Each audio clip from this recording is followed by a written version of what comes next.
ನಮಸ್ಕಾರ ಸ್ನೇಹಿತರೆ, ಸ್ಪರ್ಧಾ ವಿದ್ಯಾಲಯ ಚಾನೆಲ್ಗೆ ನಿಮ್ಮೆಲ್ಲರಿಗೂ ಹಾರ್ದಿಕ ಸ್ವಾಗತ. ಇಂದು ನಾವು ಮಾರ್ಚ್ 21, 2026ರ ಕೆಲವು ಪ್ರಮುಖ ಪ್ರಚಲಿತ ಘಟನೆಗಳನ್ನು ವಿವರವಾಗಿ ನೋಡೋಣ. ಇವತ್ತಿನ ಈ ವಿಶ್ಲೇಷಣೆಯಲ್ಲಿ ಟಾಪ್ 10 ಪ್ರಚಲಿತ ವಿದ್ಯಮಾನಗಳನ್ನು ಪ್ರಶ್ನೋತ್ತರಗಳ ರೂಪದಲ್ಲಿ ಸಂಪೂರ್ಣ ವಿವರಣೆಯೊಂದಿಗೆ ಚರ್ಚೆ ಮಾಡೋಣ. KS, PSI, FDA, police constable ಇರ್ಬೋದು ಅಥವಾ ಬ್ಯಾಂಕಿಂಗ್, ಆರ್ಆರ್ಬಿ, ಎಸ್ಎಸ್ಸಿ ಹೀಗೆ ಯಾವುದೇ ಸ್ಪರ್ಧಾತ್ಮಕ ಪರೀಕ್ಷೆಗಳಿಗೆ ತಯಾರಿ ನಡೆಸ್ತಿದ್ರೆ ಇವತ್ತಿನ ಈ ಮಾಹಿತಿ ನಿಮಗೆ ಖಂಡಿತವಾಗಿಯೂ ತುಂಬಾ ಉಪಯೋಗಕ್ಕೆ ಬರಲಿದೆ. ಹಾಗಾದ್ರೆ ಇನ್ನೇಕೆ ತಡ, ನಮ್ಮ ಇವತ್ತಿನ ಜ್ಞಾನ ಪರೀಕ್ಷೆಯನ್ನ ಶುರು ಮಾಡೋಣ ಅಲ್ವಾ? ಪ್ರತಿಯೊಂದು ಪ್ರಶ್ನೆ ಬಂದಾಗ್ಲೂ ನಿಮ್ಮ ಉತ್ತರ ಯಾವುದು ಅಂತ ಗೆಸ್ ಮಾಡೋಕೆ ಟ್ರೈ ಮಾಡಿ. ಓಕೆ, ಬನ್ನಿ ಶುರು ಮಾಡೋಣ. ನಮ್ಮ ಮೊದಲನೇ ಪ್ರಶ್ನೆ ಹೀಗಿದೆ. ಈ 3 ಹೇಳಿಕೆಗಳನ್ನ ಗಮನವಿಟ್ಟು ನೋಡಿ. ಮೊದಲನೆಯದು, ಅಂತಾರಾಷ್ಟ್ರೀಯ ಅರಣ್ಯ ದಿನವನ್ನ ಪ್ರತಿ ವರ್ಷ ಮಾರ್ಚ್ 21ರಂದು ಆಚರಿಸಲಾಗುತ್ತೆ. ಎರಡನೆಯದು, ವಿಶ್ವ ಕವನ ದಿನವನ್ನ ಮಾರ್ಚ್ 20ರಂದು ಆಚರಿಸಲಾಗುತ್ತೆ. ಮತ್ತು ಮೂರನೆಯದು, ಅಂತಾರಾಷ್ಟ್ರೀಯ ಅರಣ್ಯ ದಿನವನ್ನ ವಿಶ್ವಸಂಸ್ಥೆ 2012ರಲ್ಲಿ ಘೋಷಣೆ ಮಾಡಿತು. ಹಾಗಾದ್ರೆ ಈ ಆಯ್ಕೆಗಳಲ್ಲಿ ಯಾವುದು ಸರಿ? ಸರಿಯಾದ ಉತ್ತರ ಆಪ್ಷನ್ ಬಿ, ಅಂದ್ರೆ 1ನೇ ಮತ್ತು 3ನೇ ಹೇಳಿಕೆಗಳು ಮಾತ್ರ ಸರಿ.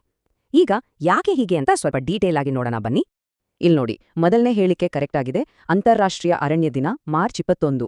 ಹಾಗೇನೆ 3ನೇ ಹೇಳಿಕೆ ಕೂಡ ಸರಿ, 2012ರಲ್ಲಿ ವಿಶ್ವಸಂಸ್ಥೆ ಇದನ್ನ ಘೋಷಿಸಿತು. ಆದ್ರೆ 2ನೇ ಹೇಳಿಕೆ ತಪ್ಪಾಗಿದೆ. ಇಲ್ಲಿ ತುಂಬಾ ಜನ ಕನ್ಫ್ಯೂಸ್ ಮಾಡ್ಕೊಳ್ಳೋ ಪಾಯಿಂಟ್ ಅಂದ್ರೆ ವಿಶ್ವ ಕವನ ದಿನ ಕೂಡ ಮಾರ್ಚ್ 21ರಂದೇ ಆಚರಿಸಲಾಗುತ್ತೆ, ಮಾರ್ಚ್ 20 ಅಲ್ಲ. ಸೊ ನೆನ್ಪಿಡಿ, 2 ದಿನಗಳು ಒಂದೇ ದಿನಾಂಕದಂದು ಬರುತ್ತೆ.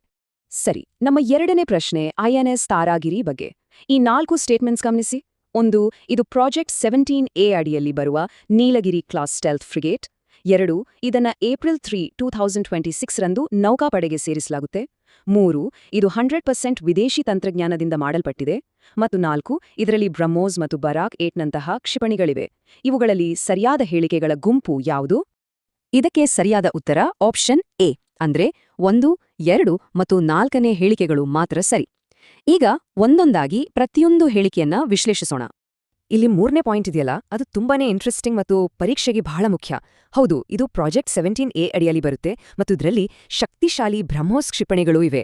ಆದ್ರೆ ಇದನ್ನ 100% ವಿದೇಶಿ ತಂತ್ರಜ್ಞಾನದಿಂದ ಮಾಡಿದ್ದಲ್ಲ, ಬದಲಿಗೆ ಇದರಲ್ಲಿ ಸುಮಾರು 75%ರಷ್ಟು ನಮ್ಮದೇ ಸ್ವದೇಶಿ ತಂತ್ರಜ್ಞಾನವನ್ನು ಬಳಸಲಾಗಿದೆ. ಇದು ಮೇಕ್ ಇನ್ ಇಂಡಿಯಾ ಮತ್ತು ಆತ್ಮನಿರ್ಭರ್ ಭಾರತಕ್ಕೆ ಒಂದು ಅತ್ಯುತ್ತಮ ಉದಾಹರಣೆ ಅಲ್ವಾ? 3ನೇ ಪ್ರಶ್ನೆಗೆ ಹೋಗೋಣ. Bharat innovates deep tech pre summit ಅನ್ನೋ ಕಾರ್ಯಕ್ರಮ ಇತ್ತೀಚೆಗೆ ಎಲ್ಲಿ ನಡೆದು? ಆಯ್ಕೆಗಳು IIT ದೆಹಲಿ, ಬಾಂಬೆ, ಮದ್ರಾಸ್ ಅಥವಾ ಕಾನ್ಪುರ. ಸರಿಯಾದ ಉತ್ತರ ಆಪ್ಷನ್ ಬಿ, IIT ಬಾಂಬೆ. ಹೌದು, ಈ ಕಾರ್ಯಕ್ರಮ ನಡೆದಿದ್ದು ಮುಂಬೈನ IIT ಬಾಂಬೆಯಲ್ಲಿ. ನಮ್ಮ ದೇಶದಲ್ಲಿ ಸಂಶೋಧನೆ ಮತ್ತು ನಾವೀನ್ಯತೆಗೆ IIT ಬಾಂಬೆ ಒಂದು ಪ್ರಮುಖ ಕೇಂದ್ರ. ಭಾರತದ ಡೀಪ್ ಟೆಕ್ ಅಂದ್ರೆ ಹೈ ಲೆವೆಲ್ ಟೆಕ್ನಾಲಜಿ ಸ್ಟಾರ್ಟ್ಅಪ್ಗಳಿಗೆ ಉತ್ತೇಜನ ಕೊಡೋಕೆ ಈ ಸಮಿಟ್ ಒಂದು ದೊಡ್ಡ ವೇದಿಕೆಯಾಗಿದೆ. 4ನೇ ಪ್ರಶ್ನೆ ಕ್ರೀಡಾ ಲೋಕದಿಂದ. ಇತ್ತೀಚೆಗೆ ಸುದ್ದಿಯಲ್ಲಿದ್ದ ತನ್ವಿ ಶರ್ಮಾ ಇವರು ಯಾವ ಕ್ರೀಡೆಗೆ ಸಂಬಂಧಪಟ್ಟವರು? ಕ್ರಿಕೆಟ್, ಬ್ಯಾಡ್ಮಿಂಟನ್, ಟೆನ್ನಿಸ್ ಅಥವಾ ಅಥ್ಲೆಟಿಕ್ಸ್? ಸರಿಯಾದ ಉತ್ತರ option B, badminton. Tanvi Sharma ನಮ್ಮ ದೇಶದ ಒಬ್ಬ ಯುವ ಬ್ಯಾಡ್ಮಿಂಟನ್ ಆಟಗಾರ್ತಿ. ಈ ಹೆಸರನ್ನ ಚೆನ್ನಾಗಿ ನೆನ್ಪಿಟ್ಕೊಳ್ಳಿ, ತನ್ವಿ ಶರ್ಮಾ. ಭಾರತದ ಬ್ಯಾಡ್ಮಿಂಟನ್ ಲೋಕದ ಭವಿಷ್ಯದ ತಾರೆ ಇವ್ರು. ಇತ್ತೀಚೆಗೆ ಫ್ರಾನ್ಸ್ನಲ್ಲಿ ನಡೆದ ಒಂದು ದೊಡ್ಡ ಟೂರ್ನಮೆಂಟ್ನಲ್ಲಿ ಸೆಮಿಫೈನಲ್ ತಲುಪಿ ಅಂತಾರಾಷ್ಟ್ರೀಯ ಮಟ್ಟದಲ್ಲಿ ಎಲ್ಲರ ಗಮನ ಸೆಳೆದಿದ್ದಾರೆ. ಇವರ ಈ ಸಾಧನೆ ನಿಜಕ್ಕೂ ಭಾರತೀಯ ಬ್ಯಾಡ್ಮಿಂಟನ್ಗೆ ಒಂದು ಒಳ್ಳೆಯ ಸುದ್ದಿ. ಮುಂದಿನ ಪ್ರಶ್ನೆ, ರಸ್ತೆ ಸುರಕ್ಷತೆ ಬಗ್ಗೆ ಸರ್ಕಾರ ರೂಪಿಸಿರುವ 4E ಸ್ಟ್ರಾಟಜಿಯಲ್ಲಿ ಈ ಕೆಳಗಿನ ಯಾವ ಅಂಶ ಸೇರಿಲ್ಲ? ಇಂಜಿನಿಯರಿಂಗ್, ಎನ್ಫೋರ್ಸ್ಮೆಂಟ್, ಎಂಟರ್ಟೈನ್ಮೆಂಟ್ ಅಥವಾ ಎಜುಕೇಷನ್? ಯೋಚನೆ ಮಾಡಿ. ಉತ್ತರ ತುಂಬಾನೇ ಸಿಂಪಲ್. ಸರಿಯಾದ ಉತ್ತರ ಆಪ್ಷನ್ ಸಿ, ಎಂಟರ್ಟೈನ್ಮೆಂಟ್. ಇದು ಆ ತಂತ್ರದ ಭಾಗ ಅಲ್ಲ. ಹಾಗಿದ್ರೆ ಆ ನಿಜವಾದ 4 ಇಗಳು ಯಾವುವು? ಅದನ್ನ ತಿಳ್ಕೊಳ್ಳೋದು ತುಂಬಾನೇ ಮುಖ್ಯ. ನೋಡೋಣ ಬನ್ನಿ. ಸರ್ಕಾರದ ಈ 4E ತಂತ್ರ ರಸ್ತೆ ಸುರಕ್ಷತೆಗೆ ಒಂದು ಅದ್ಭುತವಾದ ಪ್ಲಾನ್.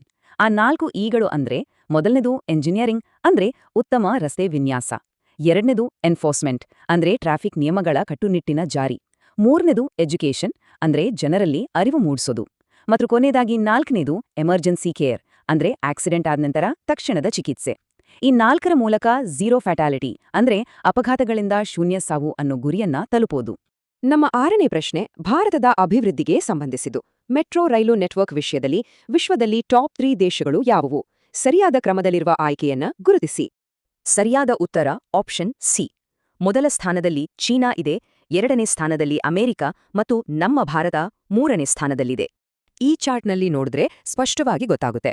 ಚೀನಾ ಅತಿ ದೊಡ್ಡ ಮೆಟ್ರೋ ಜಾಲವನ್ನ ಹೊಂದಿದೆ, ನಂತರ ಅಮೆರಿಕ, ಮತ್ತು 3ನೇ ಸ್ಥಾನದಲ್ಲಿರುವುದು ನಮ್ಮ ಭಾರತ. ಇದು ಹೆಮ್ಮೆಯ ವಿಚಾರ, ಯಾಕಂದ್ರೆ ನಾವು ಜಪಾನ್ನಂತಹ ದೇಶವನ್ನೇ ಹಿಂದಿಕ್ಕಿ ಈ ಸ್ಥಾನಕ್ಕೆ ಬಂದಿದ್ದೇವೆ. ಸದ್ಯ ನಮ್ಮ ದೇಶದಲ್ಲಿ 1000 ಕಿಲೋಮೀಟರ್ಗಿಂತಲೂ ಹೆಚ್ಚು ಉದ್ದದ ಮೆಟ್ರೋ ಜಾಲ ಇದೆ. 7ನೇ ಪ್ರಶ್ನೆ ಅಂತಾರಾಷ್ಟ್ರೀಯ ವಿದ್ಯಮಾನಗಳಿಗೆ ಸಂಬಂಧಿಸಿದ್ದು. ಇತ್ತೀಚೆಗೆ ಸುದ್ದಿಯಲ್ಲಿ ಕೇಳಿಬಂದ ಡೀಗೋ ಗಾರ್ಸಿಯಾ ಸೇನಾನೆಲೆ ಯಾವ ಮಹಾಸಾಗರದಲ್ಲಿದೆ? ಸರಿಯಾದ ಉತ್ತರ ಆಪ್ಷನ್ ಸಿ, ಭಾರತೀಯ ಮಹಾಸಾಗರ. ಡೀಗೋ ಗಾರ್ಸಿಯಾ ಅನ್ನೋದು ಭಾರತೀಯ ಮಹಾಸಾಗರದ ಮಧ್ಯದಲ್ಲಿರುವ ಚಾಗೋಸ್ ದ್ವೀಪ ಸಮೂಹದ ಒಂದು ಭಾಗ.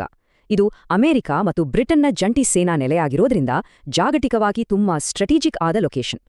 ಇದು ಇತ್ತೀಚೆಗೆ ಯಾಕೆ ಸುದ್ದಿಯಲ್ಲಿದೆ ಅಂದ್ರೆ, ಮಾರ್ಚ್ 21, 2026ರಂದು ಇರಾನ್ ಈ ನೆಲೆಯ ಮೇಲೆ ಬ್ಯಾಲಿಸ್ಟಿಕ್ ಕ್ಷಿಪಣಿ ದಾಳಿ ನಡೆಸಕ್ಕೆ ಪ್ರಯತ್ನ ಮಾಡಿದೆ ಅನ್ನೋ ವರದಿ ಬಂದಿದೆ.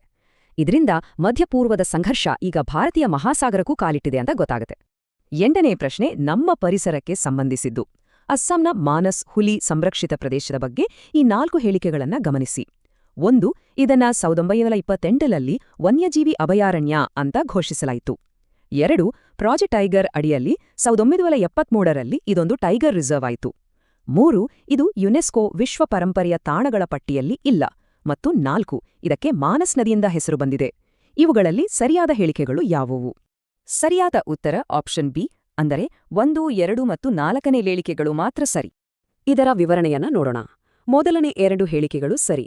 1928ರಲ್ಲಿ ಅಭಯಾರಣ್ಯ, 1973ರಲ್ಲಿ ಟೈಗರ್ ರಿಸರ್ವ್. 4ನೇ ಹೇಳಿಕೆ ಕೂಡ ಸರಿ, ಆದ್ರೆ ಇಲ್ಲಿ 3ನೇ ಹೇಳಿಕೆ ನೋಡಿ, ಯುನೆಸ್ಕೋ ಪಟ್ಟಿಯಲ್ಲಿಲ್ಲ ಅಂತ ಇದೆ. ಇದು ತಪ್ಪು. ನಿಜವಾಗ್ಲೂ ಮಾನಸ್ ಒಂದು ಯುನೆಸ್ಕೋ ವಿಶ್ವ ಪರಂಪರೆಯ ತಾಣ. ಈ ಪಾಯಿಂಟ್ ಪರೀಕ್ಷೆಯಲ್ಲಿ ಕನ್ಫ್ಯೂಸ್ ಮಾಡಬಹುದು, ಅದಕ್ಕೆ ಇದರ ಬಗ್ಗೆ ಗಮನ ಇರಲಿ. 9ನೇ ಪ್ರಶ್ನೆ ನಮ್ಮ ಕರ್ನಾಟಕ ಬಜೆಟ್ 2026-27ಕ್ಕೆ ಸಂಬಂಧಿಸಿದ್ದು. ಈ ಬಜೆಟ್ ಪ್ರಕಾರ ಚಾಮರಾಜನಗರ ಜಿಲ್ಲೆಯ ಅಂತರ್ಜಲ ವೃದ್ಧಿ ಮತ್ತು ನೀರಾವರಿಗಾಗಿ ಘೋಷಿಸಲಾದ ಹೊಸ ಯೋಜನೆ ಯಾವುದು? ಸರಿಯಾದ ಉತ್ತರ ಆಪ್ಷನ್ ಬಿ, ಉಡುತೊರೆ ಹಳ್ಳ ಯೋಜನೆ. ಹೌದು, ಇದು ಕರ್ನಾಟಕ ಬಜೆಟ್ನ ಒಂದು ಪ್ರಮುಖ ಘೋಷಣೆ. ಚಾಮರಾಜನಗರ ಜಿಲ್ಲೆಯ ಹಣೂರು ತಾಲೂಕಿನಲ್ಲಿ ಸುಮಾರು 490 ಕೋಟಿ ರೂಪಾಯಿ ವೆಚ್ಚದಲ್ಲಿ ಈ ಉಡುತೊರೆ ಹಳ್ಳ ಯೋಜನೆ ಜಾರಿಯಾಗಲಿದೆ. ಇದರಿಂದ ಡಬಲ್ ಬೆನಿಫಿಟ್ ಇದೆ. 1. ಆ ಭಾಗದ ಗ್ರೌಂಡ್ ವಾಟರ್ ಲೆವೆಲ್ ರೀಚಾರ್ಜ್ ಆಗುತ್ತೆ. 2. ಸುಮಾರು 12,000 ಎಕರೆ ಕೃಷಿ ಭೂಮಿಗೆ ನೀರಾವರಿ ಸೌಲಭ್ಯ ಸಿಗುತ್ತೆ. ಇವತ್ತಿನ ನಮ್ಮ ಕೊನೆಯ ಮುಖ್ಯ ಪ್ರಶ್ನೆ, ಇದು ಕೂಡ ಕರ್ನಾಟಕ ಬಜೆಟ್ಗೆ ಸಂಬಂಧಿಸಿದ್ದು. ರೈತರಿಗೆ ಕೃಷಿ ಮಾಹಿತಿಯನ್ನ ವೇಗವಾಗಿ ಒದಗಿಸೋಕೆ ರೈತ ಕರೆ ಕೇಂದ್ರಗಳಲ್ಲಿ ಯಾವ ಮಾಡರ್ನ್ ಟೆಕ್ನಾಲಜಿಯನ್ನ ಬಳಸೋಕೆ ನಿರ್ಧರಿಸಲಾಗಿದೆ? ಸರಿಯಾದ ಉತ್ತರ ಆಪ್ಷನ್ ಬಿ, ಕೃತಕ ಬುದ್ಧಿಮತ್ತೆ, ಅಂದ್ರೆ ಆರ್ಟಿಫಿಷಿಯಲ್ ಇಂಟೆಲಿಜೆನ್ಸ್ ಅಥವಾ ಎಐ. ನೋಡಿ, ನಮ್ಮ ರಾಜ್ಯ ಬಜೆಟ್ನಲ್ಲಿ ಕೃಷಿ ಕ್ಷೇತ್ರಕ್ಕೆ ಒಂದು ಟೆಕ್ನಾಲಜಿ ಟಚ್ ಕೊಡಲಾಗಿದೆ. ಕೃಷಿ ಇಲಾಖೆಯ ರೈತ ಕರೆ ಕೇಂದ್ರಗಳನ್ನ ಎಐ ಬಳಸಿ ಅಪ್ಗ್ರೇಡ್ ಮಾಡಲಾಗುತ್ತೆ. ಇದರಿಂದ ರೈತರಿಗೆ ಹವಾಮಾನ, ಮಾರುಕಟ್ಟೆ ಬೆಲೆ ಮತ್ತು ಹೊಸ ಕೃಷಿ ತಂತ್ರಜ್ಞಾನದ ಬಗ್ಗೆ ತಕ್ಷಣಕ್ಕೆ ನಿಖರವಾದ ಮಾಹಿತಿ ಸಿಗುತ್ತೆ. ಇದು ರೈತರನ್ನ ಸಬಲೀಕರಣಗೊಳಿಸೋಕೆ ಒಂದು ದೊಡ್ಡ ಹೆಜ್ಜೆ. ಸರಿ, ಈಗೊಂದು ಕ್ವಿಕ್ ರಿವಿಷನ್ ಟೈಮ್. ರೆಡಿನಾ? ಕಳೆದ ತಿಂಗಳ ಅಂದ್ರೆ ಫೆಬ್ರವರಿ 2026ರ ಕೆಲವು ಪ್ರಮುಖಾಂಶಗಳನ್ನ ಫಟಾಫಟ್ ಅಂತ ನೋಡ್ಕೊಂಡು ಬರೋಣ. 2024-20ರಲ್ಲಿ ಅತಿ ಹೆಚ್ಚು ಶಿಶುಮರಣ ವರದಿಯಾಗಿದ್ದು ಮೈಸೂರು ಜಿಲ್ಲೆಯಲ್ಲಿ. ಭಾರತ ಪ್ಯಾಕ್ ಸಿಲಿಕಾ ಅಲಯನ್ಸ್ಗೆ ಸೇರ್ಪಡೆಯಾಗಿದೆ. ಅಂತಾರಾಷ್ಟ್ರೀಯ ಮಾತೃಭಾಷಾ ದಿನ ಫೆಬ್ರವರಿ 21. ಗೋಹರ್ ಜಾನ್ ಕೃತಿಯ ಲೇಖಕರು ವಿಕ್ರಮ್ ಸಂಪತ್. MANAV ಅನ್ನೋ ಉಪಕ್ರಮ ಎಐ ಮತ್ತು ಮಾನವ ಮೌಲ್ಯಗಳಿಗೆ ಸಂಬಂಧಿಸಿದ್ದು. ಬ್ಲಾಸಮ್ ಶವರ್ಸ್ ಮಳೆ ಕಾಫಿ ಬೆಳೆಗೆ ಸಹಾಯ ಮಾಡುತ್ತೆ. ಭೂ ಆಧಾರ್ ಯೋಜನೆಯಡಿ ULPIN ನೀಡಲಾಗುತ್ತೆ.